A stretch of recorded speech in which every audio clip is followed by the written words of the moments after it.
Vasudevaya Namaha. So we are reading the Srimad Brihad Bhagavatam, and which is written by Sri Sanatana Goswami. It is about the story of Narada searching for the person or the devotee on whom the Krishna has the biggest mercy. And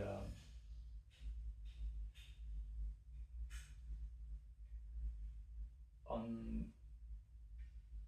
this verse, Narada has reached to Lord Hanuman, thinking that he is the biggest devotee of Sri Lord Ram or Krishna or Vishnu. But Lord Ram says that the biggest devotee, or on whom the biggest mercy of Sri Krishna is, are the Pandavas. Let's go and meet them, especially Lord Yudhishthir, the King Yudhishthir. He is running the kingdom just as a servant of Sri Krishna. He has given everything to the lotus feet of Sri Krishna. This is the chapter 5. It's Priya, the beloved.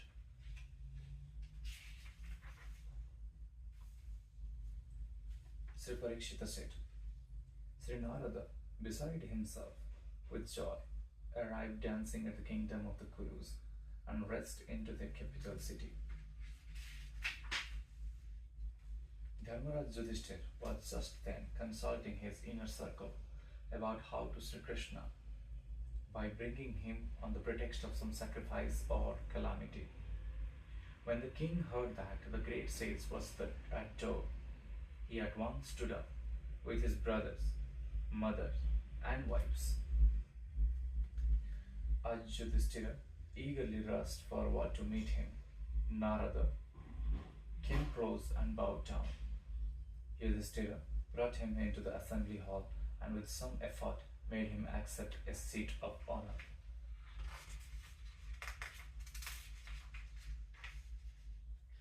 As Odar had done before, dear mother, the king brought a large assortment of items for worshipping Narada. But Narada took those items and instead worshipped your father-in-laws and their servants. Narada chanted at length the glories of the precious treasure of which Hanuman had spoken. Krishna favored on the Pandavas. Narada accompanied his words by playing his veena. So Narada said, you are indeed the most fortunate person on earth. The Lord of all lords of the universe is your dear friend. He is your God, your spiritual master, your blood relation, your maternal cousin. He is your messenger, well-wisher, order carrier, and charioteer. For Brahma, Rudra, and other demigods, he is difficult to realize even in advanced meditation. He can be known through the word of Vedas only when one understands their special purport. Srimad Narasimha, Sri Vamana, and Sri Raghavendra are his plenary expansions. All other incarnation of Godhead expands from mere persons of his plenary persons. Great gods like Brahma are considered his material opulences, and material nature is his maid servant, standing always in view, ready to serve him. She enacts the creation, protection, and destruction of the universe.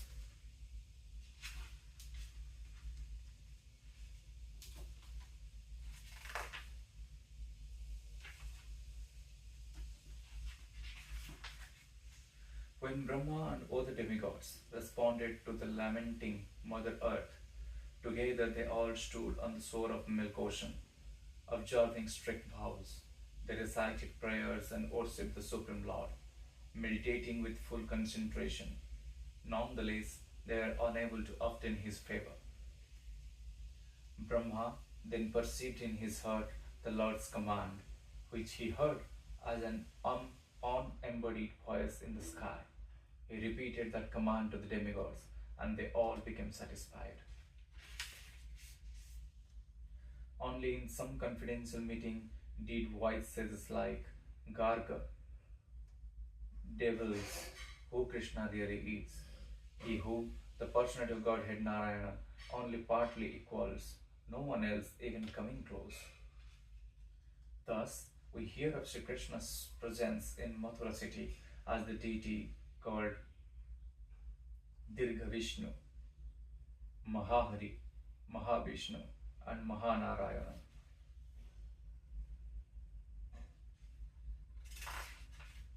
We can only pray to satisfy him through our disciplines of silence, peace, and devotion.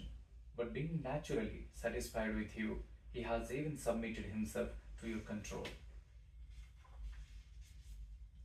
Please just hear what I have to say. Before, Krishna gave the gift of liberation only to a qualified few, and this has always been the rule.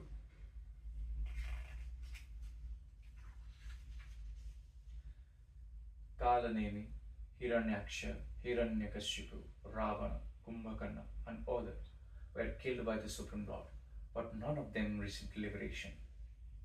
And pure devotional service was given to no one but Prahlada, who received it from the incarnation of Sri Narasimha.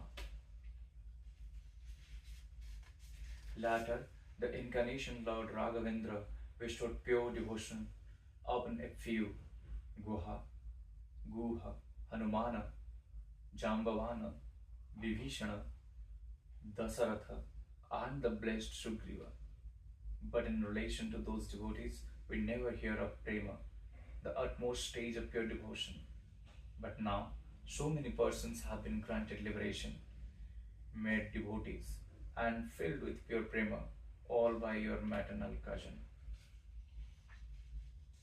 And by the power of his glory, demons fit for hell have become immortal after being slain by him or by such companions of Arjuna. Thoughtful sages like Vishwamitra, Gautama, and Vasishtha were intent on austerities, mantra meditation, and spiritual knowledge. They had various goals in life, but while they were on pilgrimage at Kurukshetra, Sri Krishna mercifully inspired them to pray to him for pure devotion. Thus, they obtained it and became fully dedicated to his devotional service. Even immobile creatures in spaces coveted by mud of ignorance, trees, creepers, and so on, have been raised to the consciousness of pure goodness. Now those trees and creepers are raining down a nectar, sap of Krishna Prema.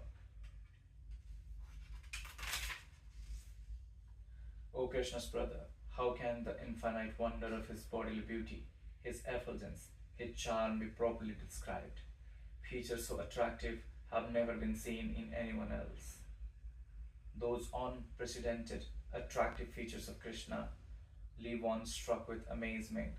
So also do his pastimes, his qualities, his pure love, his glorious virtues, and the places where he sports.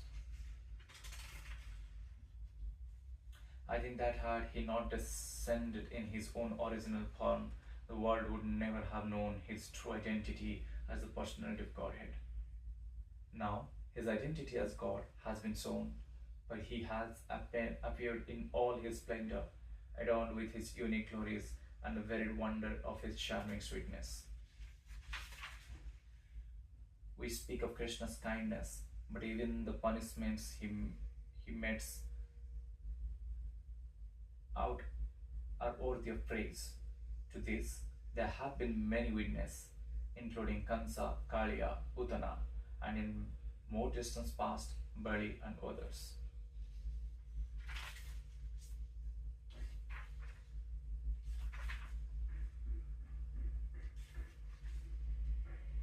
Sri Parikshita said, while singing enthusiastically in this way, the sage instructed his own tongue, which was greedy to chant the glories of Lord Madhava.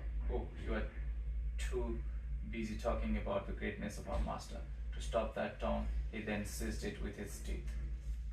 So we stop here. We will read next time what Yudhishthira replies to Narada's praising.